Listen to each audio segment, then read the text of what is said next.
રાષ્ટ્રીય શિક્ષક પુરસ્કાર 2026 અંતર્ગત ગુજરાતમાંથી નીચેનામાંથી કયા શિક્ષકની પસંદગી કરવામાં આવી છે? ગુજરાતમાંથી કયા શિક્ષકની પસંદગી કરવામાં આવી છે? તો નીતિન કુમાર એમ પાઠક સાહેબની વાત કરીશું. તો નીતિન કુમાર એમ પાઠક સાહેબ સરસ મજાની. તો ગુજરાત માટે ગૌરવની ક્ષણ કહી શકાય કે આ વખતે રાષ્ટ્રીય શિક્ષક પુરસ્કાર 2026 ની વાત કરીએ તો એમાં ગુજરાતમાંથી એક શિક્ષકને પણ એવોર્ડ મળવાનો છે. તો શાળાકીય શિક્ષણ અને સાક્ષરતા વિભાગ એમાં સરસ કાર્ય કરવા બદલ કેન્દ્ર સરકારનો આ પુરસ્કાર છે, જેને રાષ્ટ્રીય શિક્ષક પુરસ્કાર કહીએ છીએ. ટોટલ આખા દેશભરમાંથી 48, ધ્યાન રાખજો આંકડો, કેટલા? 48 શિક્ષકોની પસંદગી કરવામાં આવી છે. એમાં નીતિન કુમાર મહેન્દ્ર કુમાર પાઠકજીનું નામ જાહેર કરવામાં આવ્યું છે. કોનું? નીતિન કુમાર મહેન્દ્ર કુમાર પાઠકજીનું નામ જાહેર કરવામાં આવ્યું છે. ગુજરાતના વિજેતા શિક્ષક શ્રી નીતિન કુમાર મહેન્દ્ર કુમાર પાઠક. શાળા છે રંગપુર પ્રાથમિક શાળા, ગુજરાત. કઈ છે શાળા? છે નીતિન કુમાર મહેન્દ્ર કુમાર પાઠક. શાળા કઈ છે? રંગપુર પ્રાથમિક શાળા છે. અને કોઈ હોય રંગપુર પ્રાથમિક શાળા અથવા તમારા ગામની આસપાસ તો શ્રી નીતિન કુમાર મહેન્દ્ર કુમાર પાઠકજીને મારા જય શ્રી કૃષ્ણ કરજો અને જરા જઈને એક થેન્ક યુ શબ્દ કહેતા આવજો કે આમણે રાષ્ટ્રીય પટલ પર આપણું નામ રોશન કર્યું છે. આપણને ગર્વ લેવા, આપણે ગુજરાતી તરીકે ગર્વ લઈએ એ તરીકે એમને આપણને એક સન્માન પ્રદાન કર્યું છે, તો આપણે એમને એક થેન્ક યુ કહી શકીએ છીએ. એક મારા તરફથી જો એ જ ગામના હો તો મારા તરફથી એક ગુલાબનું ફૂલ લઈ જજો અને એમને મારા તરફથી અર્પણ કરજો સરને. અને આપણા શિક્ષક છે નીતિન કુમાર મહેન્દ્ર કુમાર પાઠક સાહેબને મારા તરફથી અભિનંદન અવશ્યથી પાઠવજો સાહેબ. હે ને? કોઈ હોય તો આટલું કામ કરજો ભાઈ. કોઈ હોય તો આટલું. કોઈ છે મારું આ કામ કરશે કોઈ ભાઈ?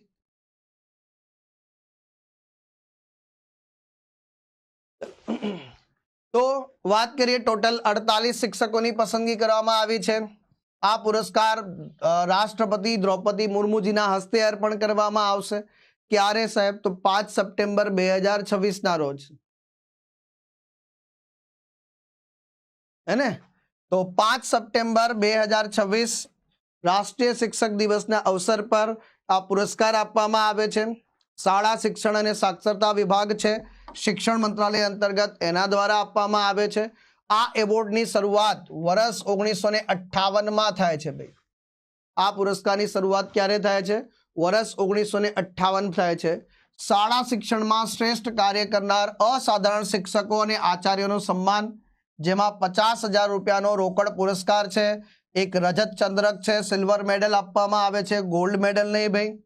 આમાં માત્ર નિયમિત શિક્ષકો ભાઈ, પાર્ટ ટાઈમ શિક્ષકોની વાત નથી. શાળાના આચાર્ય હોય અથવા કોઈ શિક્ષકો હોય જેમની પાસે ઓછામાં ઓછા 10 વર્ષનો સળંગ ભણાવવાનો અનુભવ એટલે કે સેવા રહી હોય એમની જ પાત્ર ગણવામાં આવે છે, એમને જ પસંદ કરવામાં આવે છે. અને આ થઈ ગઈ ટૂંકી નોટ્સ. શું થઈ ગયું મિત્રો? ટૂંકી નોટ્સ. મેં તમને કીધું છે હંમેશા કે તમારી સમસ્યાનું સમાધાન તમે લખવા બેસો, નોટ્સ લખો તો તમને કોઈ સમસ્યા આવી જોઈએ નહીં, તમને કોઈ તકલીફ પડવી જોઈએ નહીં. એટલે સરસ મજાની આપણી ટૂંકી નોટ્સ તમને પ્રદાન કરી રહ્યા છે. હે ને? ટૂંકી નોટ્સ પ્રદાન કરી રહ્યા છે, તો એ પણ જરા ખાસ ધ્યાન રાખી લેજો આની અંતર્ગત. તો આ ટૂંકી નોટ્સ છે મારા વહાલા વિદ્યાર્થી મિત્રો. હવે જો આપણા રાષ્ટ્રીય શિક્ષક દિવસ ક્યારે ઉજવવામાં આવે છે ભાઈ? રાષ્ટ્રીય શિક્ષક દિવસ ક્યારે ઉજવવામાં આવે છે? 5 સપ્ટેમ્બર. અને 5 સપ્ટેમ્બર આ દિવસ કોની સાથે જોડાયેલો છે સાહેબ? જો MSSP માં થોડુંક યાદ રાખી લેજો ભાઈ. તો આ ડોક્ટર સર્વપલ્લી રાધાકૃષ્ણનજી, ભારતના સૌથી મહાન કૃષ્ણનજી. આ કોણ મહાન શિક્ષક? આ આપણા દેશના પ્રથમ ઉપરાષ્ટ્રપતિ હતા સાહેબ.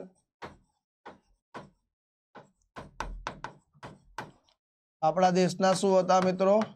પહેલા ઉપરાષ્ટ્રપતિ અને આપણા દેશના બીજા રાષ્ટ્રપતિ આ પદ ઉપર જે છે બિરાજમાન થયેલા છે, એ પણ ખાસ યાદ રાખી લેજો.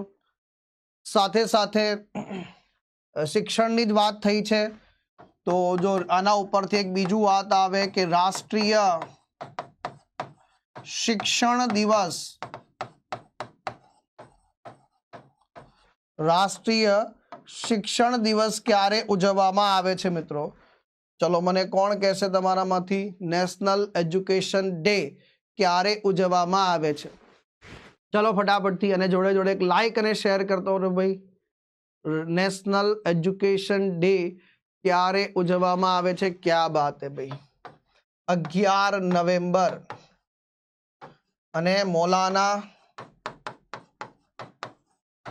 અબુલ કલામ, અબ્દુલ કલામ નહીં હા,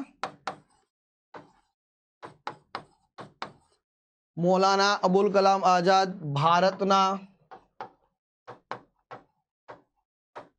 પ્રથમ શિક્ષણ મંત્રી શું છે? ભારતના શિક્ષણ મંત્રી. સાથે સાથે વિશ્વ વિદ્યાર્થી દિવસ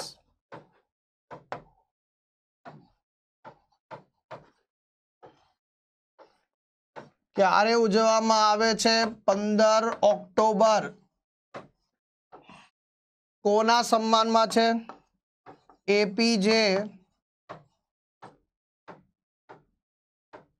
અબ્દુલ કલામ.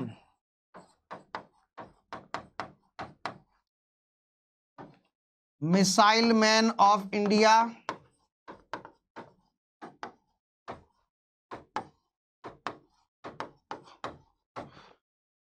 સાથે સાથે ભારતના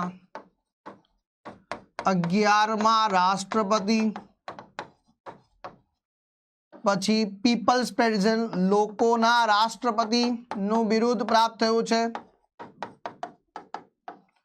જેમને શેનું નામ પ્રાપ્ત થયું છે ભાઈ? લોકોના રાષ્ટ્રપતિ એવું બિરુદ પ્રાપ્ત થયેલું છે એમને ભાઈ. આની અંતર્ગત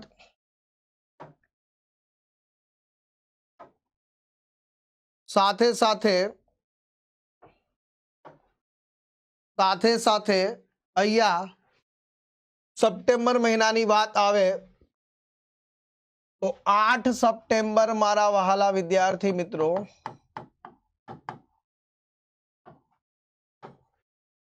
રાષ્ટ્રીય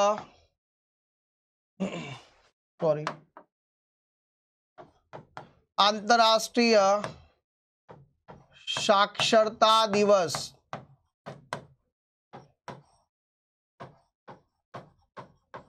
કયા દિવસ તરીકે? આંતરરાષ્ટ્રીય સાક્ષરતા દિવસ તરીકે ઉજવવામાં આવે છે. આ તો વાત થઈ.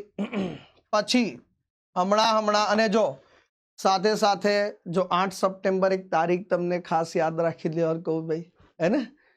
8 સપ્ટેમ્બર મારો ભાઈ Abhijit Zala, brother from another mother, એનો જન્મદિવસ પણ છે. શું છે? એનો જન્મદિવસ પણ છે આની અંતર્ગત.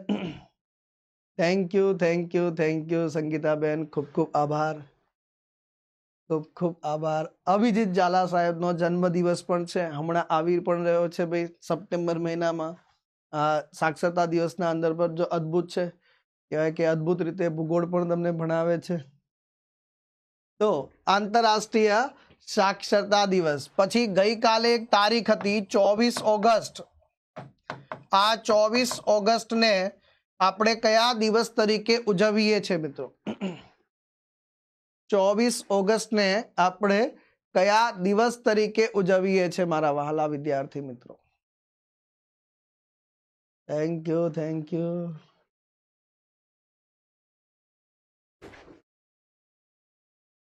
હા, વિશ્વ ગુજરાતી ભાષા દિવસ. તો વિશ્વ ગુજરાતી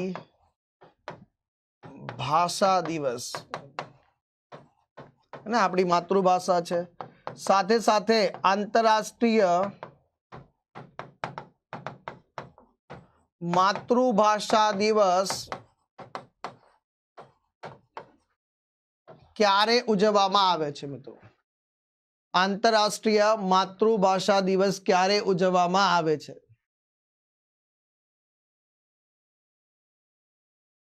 હા, 8 સપ્ટેમ્બર ની વાત આવે અને હું ન કહું તો ન જ બને ને યાર. મારો ભાઈ છે યાર, દિલનો ટુકડો છે મારો, જીગરજાન છે મારો.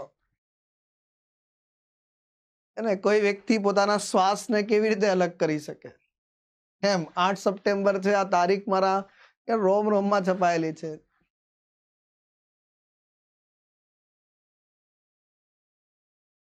આંતરરાષ્ટ્રીય માતૃભાષા દિવસ યસ 21 ફેબ્રુઆરીના રોજ ઉજવવામાં આવે છે ભાઈ. ડન. તો આ થોડીક બાબતો જરા યાદ રાખી લેજો. આ સરસ મજાની હું થોડુંક ખાઈ જાઉં ભાઈ, તમે સ્ક્રીનશોટ લઈ લો. શું છે? ખાઈ જાઓ, તમે સ્ક્રીનશોટ લઈ લો આની અંતર્ગત ભાઈ. ચાલો, તો જો આ જે રાષ્ટ્રીય શિક્ષક છે મિત્રો, એની શરૂઆત 1958 માં થાય છે. આમાં 50,000 રૂપિયાની રોકડ રકમ વગેરે પ્રાપ્ત થાય છે.